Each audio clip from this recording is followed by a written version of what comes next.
இருப்போம், இடைவிடாமல் ஜெபம் பண்ணணும். என்ன செய்யணும்? யாரை கர்த்தர் வெட்கப்படுத்த மாட்டார்? யாரை கர்த்தர் வெட்கப்படுத்த மாட்டார்? ஜெபம் பண்ணு, இடைவிடாமல் ஜெபம் பண்ணுவதில கர்த்தர் வெட்கப்படுத்த மாட்டார். இடைவிடாமல் துதிக்கிற பிள்ளைகளை வெட்கப்படுத்த மாட்டார். எல்லாவற்றிலும் ஸ்தோத்திரம் சொல்லுகிற பிள்ளைகளை கர்த்தர் வெட்கப்படுத்த மாட்டார். அப்படின்னு வசனம் சொல்லுது. அப்படித்தானே? தெசலோனிக்கேயர் அப்படித்தானே? அப்ப இடைவிடாமல் ஜெபம் பண்ணுங்க. அப்புறம் என்னதுங்க?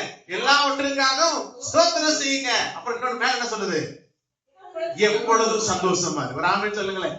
இது நடக்கிறதே பயப்படாதீங்க. ஆண்டவர் உங்களுக்கு என்ன தருணம் சித்த வச்சிருக்கிறாரோ அது யாராலும் தடை செய்ய முடியாது. அந்த காரியம் நிச்சயமா கைகூடும். அந்த காரியம் நிச்சயமா நன்மைக்காக மாறும். நிச்சயமா வாழ்க்கையில கர்த்தர் உயர்த்த நினைச்சிட்டார். ஐயா, இப்படி ஜெபிக்கிற பிள்ளைகளை, இப்படி துதிக்கிற உங்களை ஆண்டவர் பார்த்து சொல்றாரு, என் ஜனங்கள் வெட்கப்பட மாட்டார். கர்த்தர் வெட்கத்தை மாற்றுவார். தேவனுக்காக வைராக்கியம் நீங்க நின்னீங்கன்னா, தேவனுக்காக விசுவாசத்துல உறுதியா நின்னீங்கன்னா, துதிக்கிறதுல உறுதியா நின்னீங்கன்னா, ஆண்டவர் உங்களுக்கு அற்புதங்கள் செய்கிற தெய்வமா இருக்கிறார். ஹல்லேலூயா. அப்புறம் அது மாத்திரம் இல்ல, யாரை வெட்கப்படுத்த விட மாட்டாருன்னு பார்த்தா கனி கொடுக்கணுமா? என்ன இருக்கணும்? கனியுள்ள வாழ்க்கை இருக்கணும். கனி கொடாத மரமெல்லாம் வெட்டுண்டு அக்கினியிலே போடப்படும் சொல்லப்படுகிறது.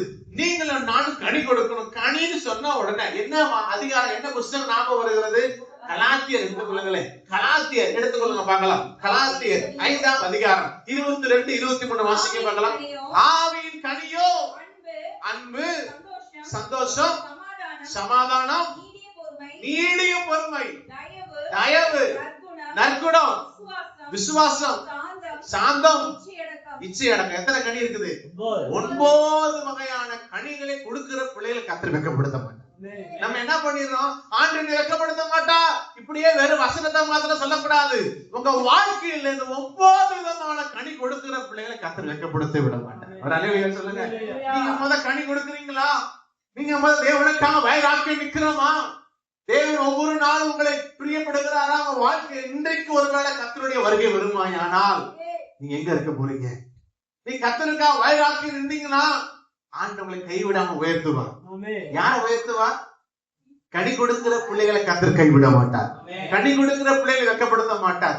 யார் வெட்கப்பட மாட்டாங்க? பரிசுத்தமாய் வாழுகிற பிள்ளைகளை வெட்கப்படுத்த மாட்டார்.